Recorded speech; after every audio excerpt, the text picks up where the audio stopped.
በስመ አብ ወወልድ ወመንፈስ ቅዱስ አሐዱ አምላክ። እንኳን ለተወደደችው እናታችን ቅድስት ኪዳነ ምሕረት ዓመታዊ በዓል በሰላም አደረሰን አደረሳችሁ። ዛሬ ስለ ኪዳነ ምሕረት አጠር ላለ ደቂቃ እንማማራለን። ኪዳነ ምሕረት ማለት ምን ማለት ነው? በመጀመሪያ ኪዳን ማለት ምንድን ነው? ኪዳን ማለት በሁለት ወገኖች መካከል የሚደረግ ውል ወይም ስምምነት ማለት ነው። ኪዳነ ምሕረት ማለት ደግሞ የምህረት ውል ማለት ነው። እግዚአብሔር አምላክ ለእናታችን ለቅድስት ድንግል ማርያም ስምሽን የጠራውን ዝክርሽን ያዘከረውን በምልጃሽ የታመነውን እምርልሃለሁ ብሎ የገባላት የማይታጠፍ ቃል ኪዳን የቃል ኪዳን ቀን ስለሆነ ኪዳነ ምሕረት እንላለን። በቤተ ክርስቲያናችን ትውፊት መሰረት ጌታችን መድኃኒታችን ኢየሱስ ክርስቶስ ለእናቱ ለድንግል ማርያም ይህንን ታላቅ ቃል ኪዳን የሰጣት በጎልጎታ ስፍራ በየካቲት 16 ቀን ነው። ድንግል ማርያም በልጇ መቃብር ላይ እየሄደች ስለ ዓለሙ ሁሉ ድህነት፣ ስለ ኃጥአን መመለስና ስለ ሰው ልጆች ምሕረት አጥብቃ ትጸልይ ነበር። ጌታችንም ልመናዋን ሰምቶ 7ቱን ሰማያት ቀዶ መጥቶ የማይታጠፍ ቃል ኪዳን ሰጣት። ለዚህም ነው ዕለቱ በታላቅ ድምቀት የሚከበረው። ምንም እንኳ የካቲት 16 ታሪክ በዝርዝር በወንጌል ባይጻፍም የቃል ኪዳኑ መንፈስ ግን ከመጽሐፍ ቅዱስ ጋር ጥብቅ ቁርኝት አለው።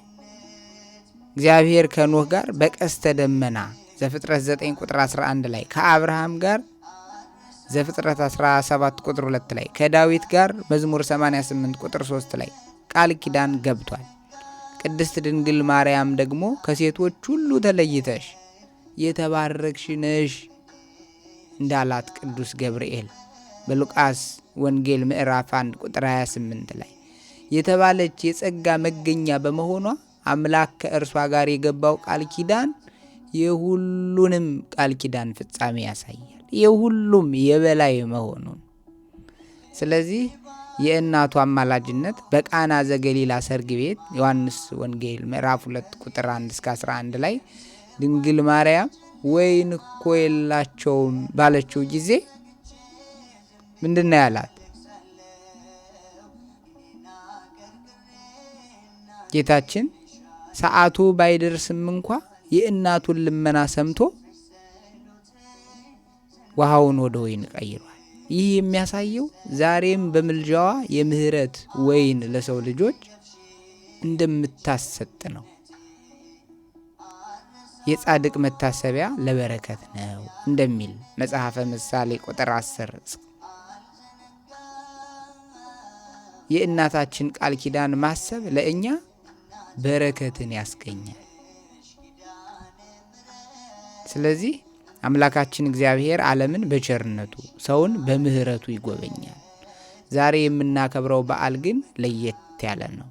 ይህ በዓል የድንግል ማርያም የልመናዋ ውጤት፣ የፈጣሪዋም የቸርነቱ ስጦታ ነው። ጌታችን ለድንግል ማርያም እንዲህ ብሏታል፣ እናቴ ሆይ በስምሽ ቤተ ክርስቲያን የሰራውን፣ ለተራቆተ የሰጠውን፣ የተራበውን ያበላውን፣ የታመመውን የጠየቀውን፣ በቃል ኪዳንሽ የታመነውን ሁሉ ምን እልልሻለሁ አላት? እምርልሻለሁ አላት።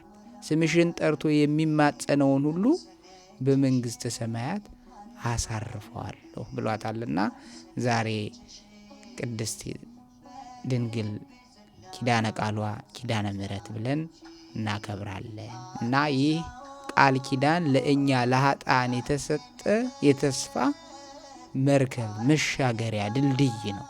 በኃጢአት ብንወድቅ እንኳ የምህረት ቃል ኪዳን አለንና ተስፋ መቁረጥ የለብንም። ስለዚህ ዛሬ የካቲት 16 ኪዳነ ምሕረት ማለት አምላክ ለሰው ልጅ ያለውን ፍቅር በድንግል ማርያም በኩል የገለጸበት ዕለት ነው።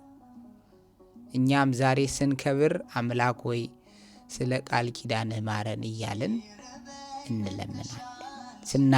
ስናከብር አምላክ ሆይ ስለ ቃል ኪዳንህ ማረን እያለን እንለምናለን። ስለ ቅድስት ድንግል ማርያም፣ ስለ እናት፣ ስለ ወዳጅ፣ ስለ ኪዳነ ቃሏ እያለን እንለምናለን እና ከሰፊው በጥቂቱ የእመቤታችን የቅድስት ድንግል ኪዳነ ምሕረት ትርጉም ይሄንን ይመስላል። በመዝሙር 88 ቁጥር 3 ላይ ከመረጥኳቸው ጋር አለ ቃል ኪዳኔን አደረግኩ፣ ለባሪያዬም ለዳዊት ማልኩ።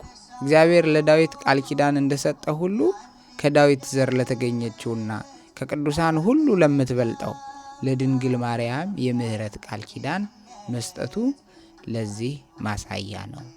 እግዚአብሔር ጽዮንን መርጧታልና እንዳለ በመዝሙር 131 ከቁጥር 13 ላይ ማደሪያው ትሆን ዘንድ ወዷታልና ይህች ለዘላለም ማረፊያዬ ናት፣ መርጫታለሁና በዚህች አድራለሁ። እዚህ ላይ ጽዮን የተባለችው ድንግል ማርያም ስትሆን ማረፊያዋ አድርጎ መምረጡ ለኛ ምክንያተ ድኂን ሆና ተገኝታለችና ኪዳነ ምሕረት እንላታለን። የምህረት ቃል ኪዳን በዚህ ምክንያት ተሰጥቷታል። እመቤታችን ቅድስት ድንግል ማርያም ልመና፣ ረድኤት፣ ቸርነቷ አይለየን። ወስብሐት ለእግዚአብሔር። ይቆየን።